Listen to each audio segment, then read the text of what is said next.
seul commentaire constructif. Peut-être une petite image d'archive d'Éric qui sort la carte, se roule un vin, qui sort une clé, la met dans le bag. Non, mais pour vrai, on est dans la transparence de bord en bord. On rentre bien vite dans le quotidien, dans les niaiseries d'Éric Lapointe, puis fort. Tout s'enchaîne bien dans ce documentaire-là. Tu passes d'une histoire à l'autre. On gave de plein de trucs qui t'intriguaient à propos de la vie d'Éric Lapointe, là, de la plus grosse rockstar au Québec. Là, je pense qu'on peut affirmer ça. Puis après 3 minutes que le documentaire est commencé, on tombe dans l'événement de 2019 où il s'est fait accuser d'avoir... d'ardasser une femme. Ah, puis parlant de musique, allez écouter mes tunes un peu partout sur Spotify, Apple Music, YouTube. C'est Sassville avec un point. Puis il y a plein de monde qui commente cette histoire-là. Là, autant ces musiciens que Yves-François Blanchette. D'ailleurs, ces gars-là sont tout le long du documentaire. Là. Puis Yves-François Blanchette, c'est le chef du Bloc québécois. C'était... le gérant d'Éric Lapointe. C'est le premier gérant d'Éric Lapointe. C'est pas mal lui qui l'a repéré puis qui l'a aidé à se mettre sur la map. Il y a beaucoup de personnages marquants là-dedans. Ce que j'ai trouvé le fun, c'est, entre autres, on parle de la première blonde d'Éric Lapointe. Marie-Pierre, qu'elle s'appelle, c'est la fille derrière Marie Stone. Il y a beaucoup de monde qui pensait que l'histoire de la chanson Marie Stone, c'était une danseuse qu'il y avait là-dedans. Elle nous explique que c'était juste parce qu'Éric était souvent aux danseuses, mais ça a zéro rapport à ça. Cette relation-là avec Marie a aussi donné la toune N'importe quoi, tu sais, puis il raconte même à un moment donné qu'il... il parle avec Roger Tabra, puis il fait « Il faut que j'écrive une tonne là-dessus, ça prend une balade, mais je sais pas par où commencer. » Il dit « Oui, mais qu'est-ce que tu veux dire à elle? » Il dit n'importe quoi. Mais il dit « Voilà, on a le titre, on va le faire. » Tu sais, Eric tombe dans le pourquoi il a écrit ces chansons-là pour elle, comment ça s'est passé. C'est vraiment fou d'avoir le background de cette grande rockstar-là au Québec, de voir comment... De voir son succès, ça a monté vers la gloire, qu'est-ce qui a amené à ça, de voir comment il est tourmenté aussi. Sa mère fait partie du documentaire, ses frères aussi. Hugo Lapointe qui a écrit Célibataire, d'ailleurs un des plus gros One Hit Wonder au Québec. Tu vois Eric jouer au golf avec ses frères. J'ai l'impression, by the way, que c'est la première fois qu'Éric Lapointe joue au golf. Il est à peu près bon comme moi, puis j'ai joué genre 2 fois au golf quand j'avais 15 ans.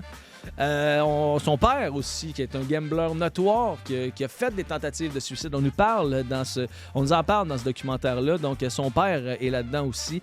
Les 2 fils d'Éric Lapointe aussi sont là, sont présents dans le documentaire. Fait que la première partie du documentaire est vraiment, vraiment intense. On rentre dans le gros crunchy des histoires d'Éric Lapointe. Ce documentaire-là est en 3 parties, là, 3 épisodes de 45 minutes. Puis à partir de la 2e, c'est plus tranquille, là, mais quand même intéressant. Là. On rentre dans le quotidien d'Éric Lapointe. Il nous parle aussi là, de ses débuts où il s'est fait carrément crossé là, par sa maison de disques. Il nous parle de ses finances, d'ailleurs. Il dit... À un moment donné, il dit « Je commence à peine à m'intéresser à mes finances. Puis de ce que je sais, ça va pas bien. » C'est triste pareil, mais bon. C'est pour un gars qui a fait de l'argent de même plus jeune, quoique là, il s'est fait niaiser un peu par sa maison de disques, mais c'est sûr qu'il a encaissé beaucoup d'argent. L'argent, il a brûlé des mains. J'ai l'impression que c'est pas un gars qui savait comment bien gérer son argent puis bien gérer sa vie, mais... Il y a le plaisir d'avoir une job qu'il aime puis qu'il va faire pour le restant de ses jours. Là, Éric Lapointe ne prendra pas sa retraite.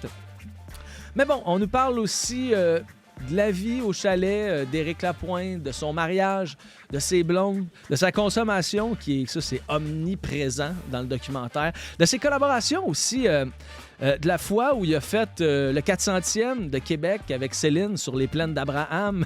Il raconte entre autres que Renan Angélil, il a dit après le show, il a dit écoute, moi puis Céline, on t'a regardé après-midi avec ton 40 onces de vodka, puis on se disait, tu seras jamais capable de le faire.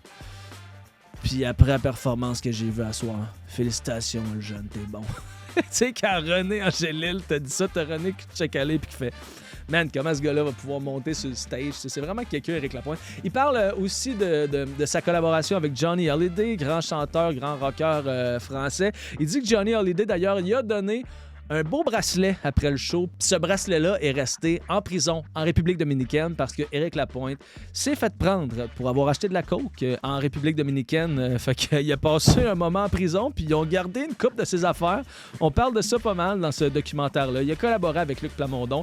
D'ailleurs, il dit que ce serait plus facile de faire la liste des gens avec qui il n'a pas collaboré, plus qu'avec les gens avec qui il a collaboré. Puis c'est vrai, il a travaillé avec tout le monde, tu sais.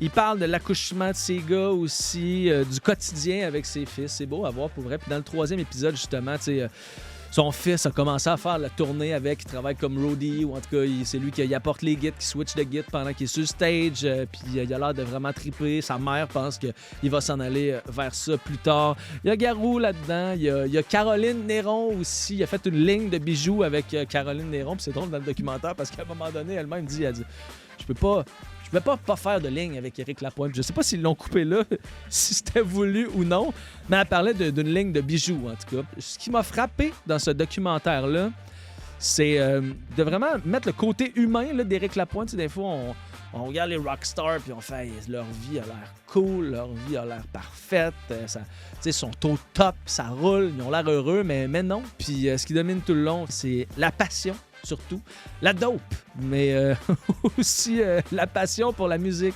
le party, la passion pour l'amour. C'est ces 3 affaires-là qui ont causé beaucoup de problèmes dans sa vie, mais beaucoup de bonheur aussi. Puis c'est grâce à ça qu'il a réussi à écrire des bonnes tunes de même, tu sais.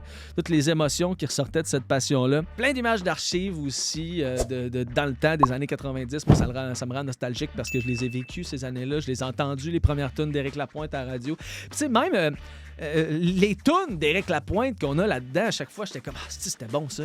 Hey, ça, c'était fort, cette tune-là! » Puis là, je suis reparti sur du Éric Lapointe. Même que moi, je pense que j'en aurais profité à être eux autres pour faire un genre de best-of d'Éric Lapointe, sortir une trolley de tunes en lien avec le documentaire. Regarde, prochain coup, vous voulez des bonnes idées, faites-moi signe. Mais Éric s'assume fort. C'est crunchy du début jusqu'à la fin. Peut-être plus soft à partir de la 2e, mais... Le premier épisode, là, si vous tripez sur Éric Lapointe, vous allez pogner de quoi, c'est sûr. Fait que ça s'appelle simplement Éric Lapointe sur Crave. C'est disponible partout.